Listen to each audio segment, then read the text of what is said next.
सारी जुटाई भगवान दास खलीफा ने, और गिरिराज जी से पैदल ही बरसाना चले गए।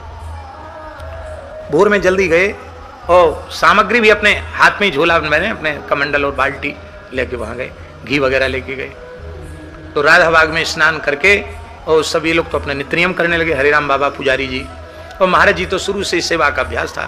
तो महाराज जी एक तो देसी चूरमा होता है, एक कढ़ाई का होता है। तो देसी चूरमा तो भूभर में बाटी सेक के और विभूति झाड़ के पर उसको चूरमा बनाते हैं कूट के खल्लड़ से, और उसमें गुड़ डाल देते हैं, घी डाल देते हैं, वो देसी चूरमा बहुत बढ़िया होता है। क्या कहना, कढ़ाई वढ़ाई वाला उतना बढ़िया नहीं होता, देसी चूरमा क्या है। और खूब बढ़िया दाल, खूब चकाचक घी पड़ी भाई, और चूरमा, आलू का चोखा और बाटी बनी, दाल बाटी बनी। सत्य घटना सुना रहे हैं आपको, और इस घटना को हमने तीनों से सुना, इसलिए महाराज जी ने तो अपने मुख से नहीं सुनाया। हाँ, हमने पूछा जरूर तो महाराज जी गदगद हो गए, बोले हरिराम बाबा और पुजारी जी दोनों महान संत थे, ठाकुर जी ने कुछ न कुछ लीला तो करते ही रहते, बस इतना ही कहा। तो हमने पुजारी जी से भी पूछी और श्री हरिराम बाबा से भी पूछा और भगवान दास जी भी थे, उनसे भी हमने पूछा। तीनों ने कहा कि हाँ यह सत्य घटना, ये सब तैयार। अब लगे भोग कटे रोग, सुखी रहे नगर बस्ती के लोग, यही मंत्र है साधुओं का, उसकी तैयारी थी।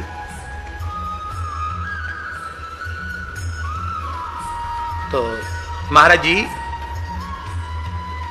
तुलसी जल पधराए के, और इधर राधाबाग में देखा हुआ है, उधर नंदगांव है। जय हो राधा रानी, जय हो लाला, दोनों को खूब प्रेम से आप हारो भाव से भोग धराए। अभी पता नहीं क्या हुआ कि महाराज जी एक कौपीन में ही थे, लंगोटी में थे, और बगीचे में थे तो अपने लंगोटी में थे, त्यागी तपस्वी जैसे होते, और गमछा सिर से बांधे हुए थे।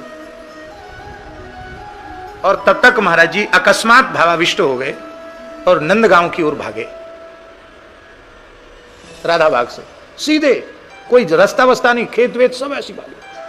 और पुजारी जी और हरिराम बाबा और भगवान दास खलीफा, ये लोग कमंडल लिए हुए दाल का और वो सब सामग्री लिए हुए, ये लोग भी दौड़ रहे हैं, और महाराज जी दौड़ रहे हैं, हाथ में उनकी चिपिया, बाटी इधर उधर करने के लिए चिपिया, हाथ में चिपिया थी और दौड़ रहे महाराज जी।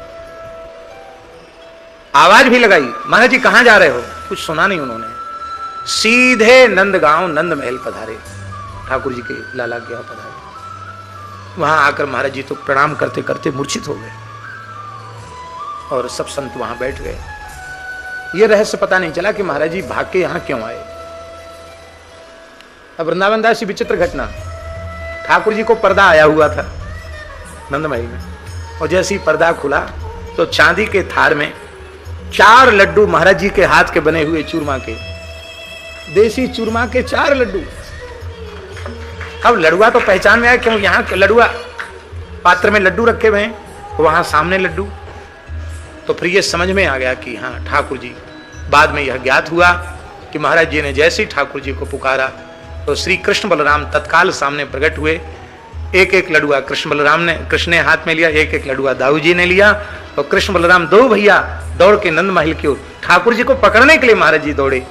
और फिर इसके बाद में, अच्छा आश्चर्य की बात है, ये हमारे दिनेश जी तो नंदगाम के गोसाई हैं, इनकी तो सेवा हुआ है ठाकुर जी की, बाहर का भोग नहीं लगता नंद महल में।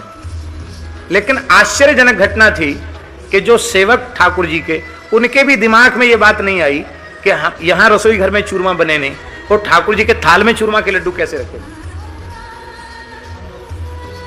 और उन्होंने प्रसाद रूप में संतों को दिया, चरणामृत दिया। इसके बाद आए तो पावन सरोवर पर बैठ करके फिर सबने प्रसाद खाया। ये बात हम इसलिए कह रहे हैं कि माखन चोरी तो माखन चोरी है, लड़ुआ चोरी है रही है आज भी। भगवान पदार्थ के भूखे थोड़े हैं, आप भाव से जो स्मरण करो वो तत्काल ब्रज में होता है। इसलिए भगवान की नित्य लीला आज भी हो रही है।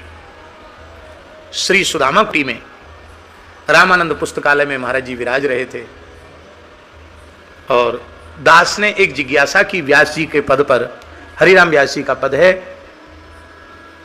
व्यास महलन लिए पीक दानी, उसमें अंत में आता है, बहुत सुंदर पद है, अब तो समय नहीं तो हम पूरा पद सुनाते। अंतिम में है व्यास महलन लिए पीक दानी, नव चक्र चूड़ामणि नृपति मणि सावरो और तरुण पट्ट राधिका रानी, ऐसा बड़ा सुंदर पद है। अंत में है व्यास महलन लिए पीक दानी। तो दास ने महाराज जी से जिज्ञासा की कि महाराज जी व्यास महलन लिए पीक दानी,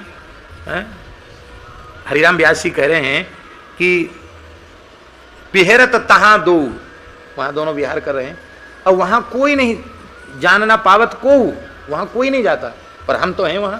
क्या कर रही हो तुम?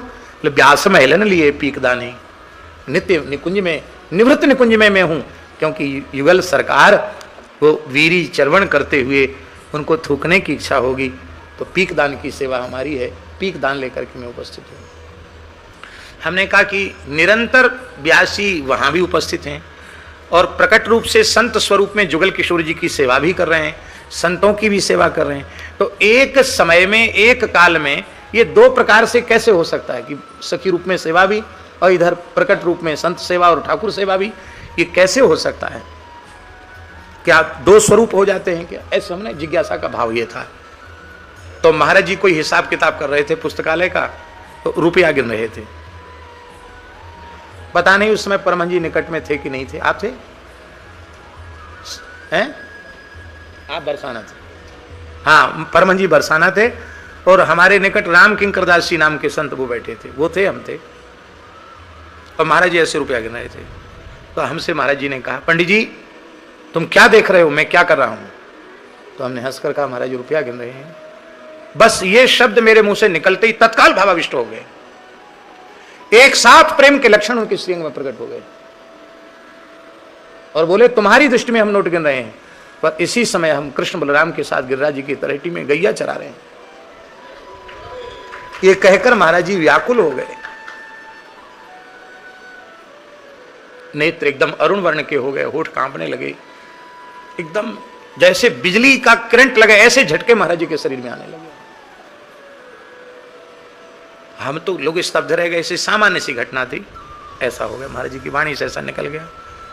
बहुत देर तक कुछ बोल ही नहीं पाए, बाद में अपने को संभाल कर बोले, इसका मतलब यह मत समझ लेना कि हमारे जैसे कलिमल ग्रसित प्राणी इस प्रकार के हो सकते हैं, ये नहीं है। वस्तुतः महापुरुष उनका एक लौकिक व्यवहार का स्वरूप होता है, उससे भी वे उपासना करते हैं। एक उनका नित्य सिद्ध स्वरूप होता है, उससे भी वो निरंतर अपने भाव के अनुरूप सेवा में लगे रहते हैं। हमारे लिए ये बात मत समझना, हम तो सामान्य मनुष्य हैं, ऐसा कहा। लेकिन हमारा भाव कि जो कुछ भगवत कृपा से उनकी वाणी से व्यक्त हुआ वो वास्तविकता थी। और बाद चौका लगा देते हैं, बोलो वृंदावन बिहारी। लीपा पोती करना बहुत अच्छा आता था महाराज जी। एक महात्मा आते थे महाराज जी के पास, हमारे श्री वृंदावन दास जी ने तो खूब उनका भी दर्शन और सेवा की होगी। पूज्य श्री बनवारी शरण जी वेणुव्रत कुंज में विराजते, वो भी पहले महाराज जी के पास ही रहते थे, गिरिराज जी में, गोवर्धन में रहते थे। उस समय उनकी एक आंख थी, बाद में वो भी चली गई। और वो बीच बीच में जब महाराज जी यहाँ विराजते तो महाराज जी के पास वो आते थे।